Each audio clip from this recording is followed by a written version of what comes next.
திருக்குறள் அதிகாரம் 13 அடக்கமுடைமை. குறள் 122. காக்க பொருளா அடக்கத்தை ஆக்கம். அதனினும் கில்லை உயிர்க்கு. அடக்கத்தை உறுதிப் பொருளாக கொண்டு போற்றிக் காக்க வேண்டும். அந்த அடக்கத்தை விட மேம்பட்ட ஆக்கம் உயிர்க்கு இல்லை. 122. Guard thou as wealth the power of self-control.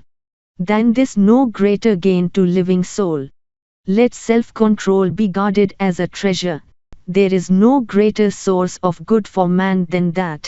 122. காக்க பொருளா அடக்கத்தை ஆக்கம்.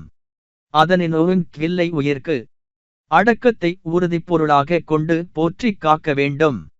அந்த அடக்கத்தை விட மேம்பட்ட ஆக்கம் உயிர்க்கு இல்லை. 122. Guard thou as wealth the power of self-control. Than this no greater gain to living soul. Let self-control be guarded as a treasure. There is no greater source of good for man than that.